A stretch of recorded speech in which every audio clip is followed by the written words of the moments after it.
लेकिन मुझे लगता है काश मनमोहन सिंह जी की जगह पर अगर प्रणब मुखर्जी को प्रधानमंत्री शायद बनाए होते तो शायद इतनी बर्बादी नहीं हुई होती, क्योंकि वो जमीन से जुड़े इंसान थे, वो समस्याओं को जानते थे, समस्याओं के समाधान के लिए रास्ते खोज सकते थे। लेकिन अगर प्रणब दा सफल हो जाए तो परिवार का क्या हो, इस चिंता में देश को किसी के भी हाथों में डाल देना और नाइट वॉचमैन की परंपरा चलाना, यह उन्होंने चालू किया।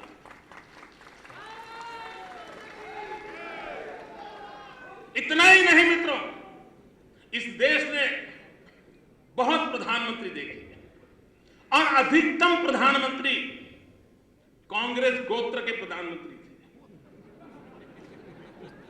इस देश को एक ही प्रधानमंत्री मिले जिनका गोत्र कांग्रेस का नहीं था, और वो थे अटल बिहारी वाजपेयी।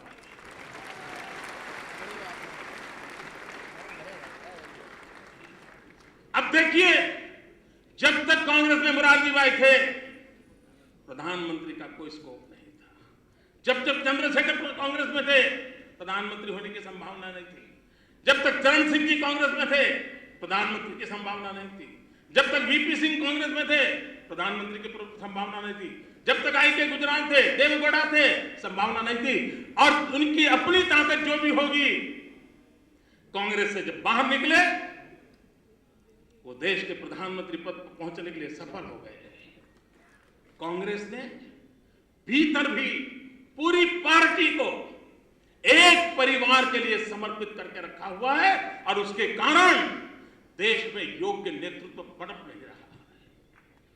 मित्रों, इन सारी समस्याओं की जड़ों में कांग्रेस की ये विकृतियां हैं।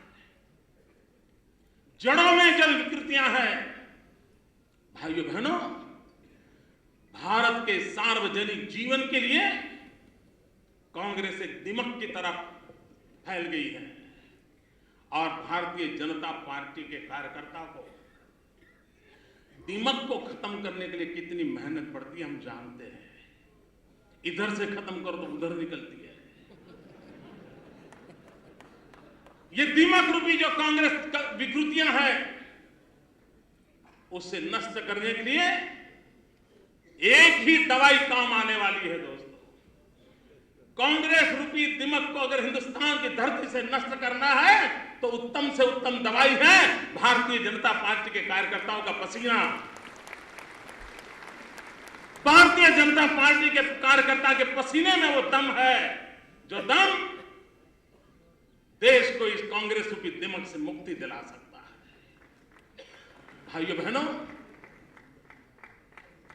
कभी कभी टीवी, मीडिया, अखबार देख करके हमें निराशा आती होगी। हम चले या न चले, हम करें या न करें, देश चल पड़ा है। देश ने कांग्रेस को उखाड़ फेंकने का फैसला कर लिया है दोस्तों। और भाइयों बहनों, मैं राजनीति शास्त्र का विद्यार्थी हूं। मैं अनुभव के आधार पर कहता हूं, देश की जनता ने कांग्रेस को उखाड़ फेंकने का फैसला कर लिया।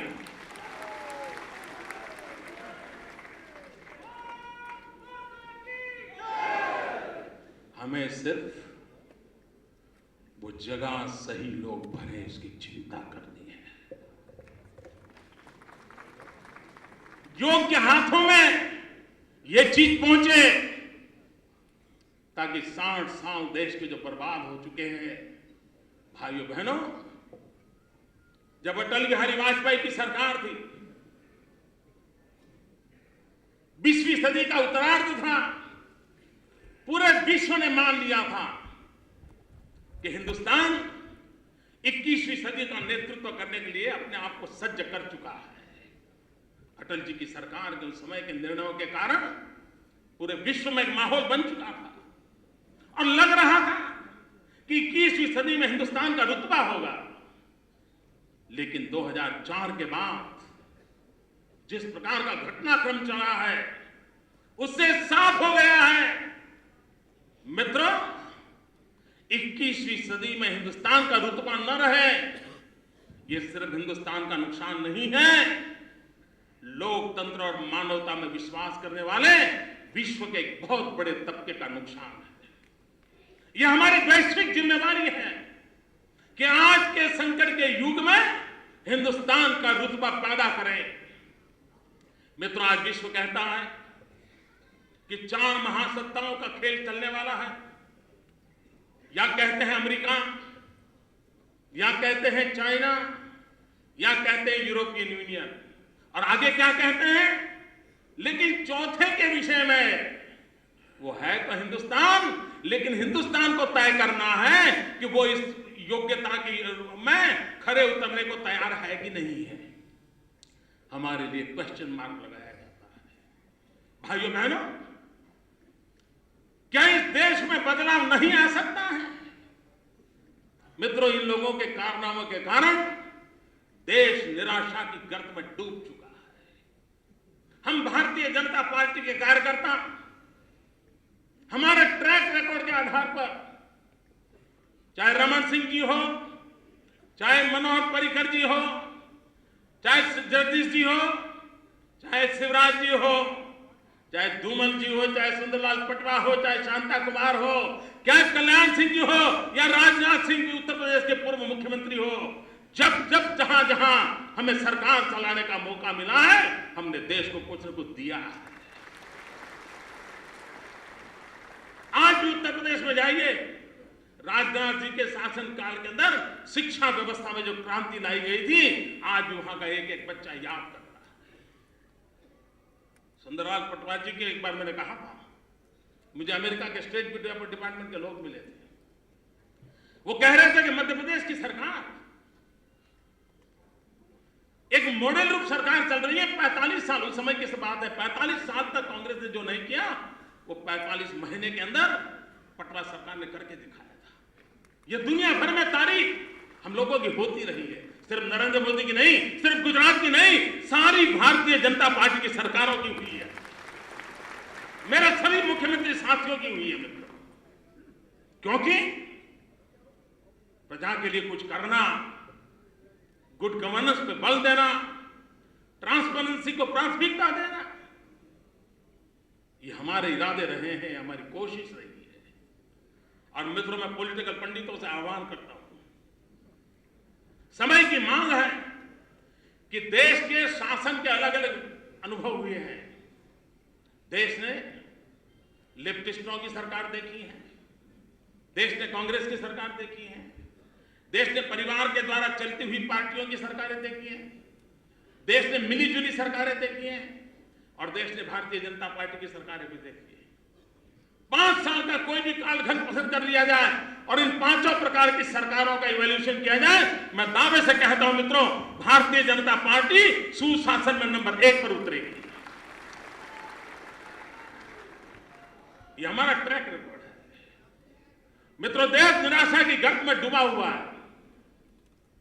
ये हम लोगों ने अपने ट्रैक रिकॉर्ड के आधार पर सामान्य मानव के अंदर एक आशा पैदा करने की आवश्यकता है।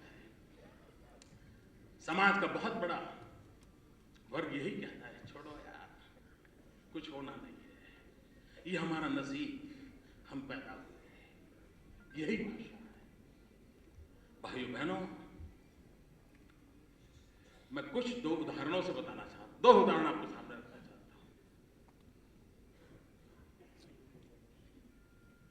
यही देश, यही गंगा और यमुना की नदियां, यही मेरे किसान, यही खेत खलिहान, ये सब होने के बावजूद भी 60-70 के दशक में हिंदुस्तान विदेशों से गेहूं मांगवा करके खाता था।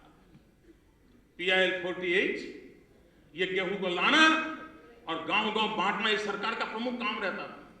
सभी IAS अफसरों को वीकली रिपोर्ट देना पड़ता था, कहां पहुंचे, क्या हुआ।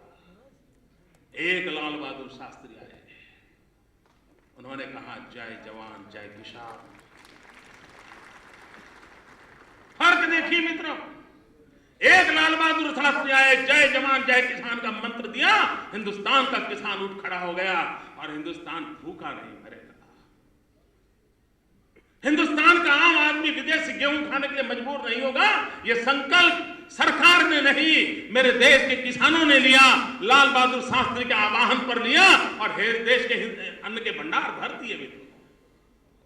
आज हमें विदेशों से गेहूं नहीं मंगवाना पड़ता। वही जमीन, वही खेत, वही पानी, वही किसान, उसके बावजूद भी कभी नहीं था, आज है। फर्क लाल बहादुर शास्त्री। मित्रों, ये देश देखिए, जब अटल बिहारी वाजपेयी की सरकार ने न्यूक्लियर टेस्ट किया और जब अटल जी की सरकार ने न्यूक्लियर टेस्ट किया तो सारी दुनिया भड़क उठी। सभी दुनिया के समृद्ध देशों ने सैंक्शन लगा दिए। हिंदुस्तान आर्थिक रूप से तबाह हो जाए, आइसोलेटेड हो जाए, इसके लिए सारी व्यवस्थाएं कर दी और विधि ने आवर्स कर दी गई। और 11 मई थी वो दिन जब अटल जी ने अणु विस्फोट किया था। तो हमारे कांग्रेस के मित्रों ने बयान दिए थे, इसमें अटल जी की कोई कमाल नहीं है, तो वैज्ञानिकों की कमाल है। मैं मेरे कांग्रेस के मित्रों को कहना चाहता हूं, 11 तारीख को जो न्यूक्लियर टेस्ट हुआ वो तो वैज्ञानिकों की करामत थी, मैं मानता हूं।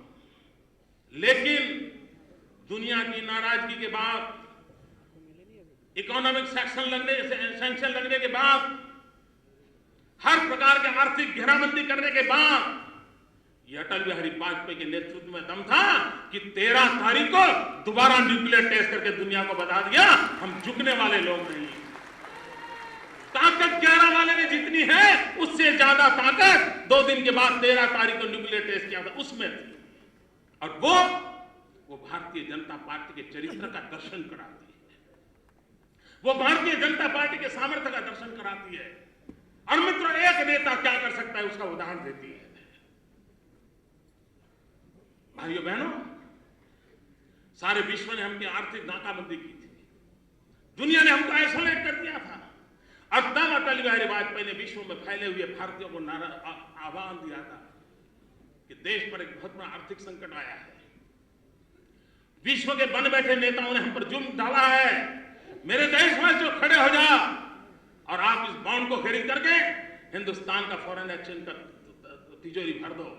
भाइयों बहनों, सप्ताह के भीतर हिंदुस्तान की तिजोरी भर दी गई थी, अटल जी के शब्दों पर भर दी गई। कौन कहता है नहीं होता है। और इसलिए मित्रों, देश के अंदर एक आशा जन्माना बहुत आवश्यक है। एक आशा अगर होगी तो विश्वास पैदा होगा। और मित्रों, न सिर्फ आशा से चलने वाला है, न विश्वास से चलने वाला है।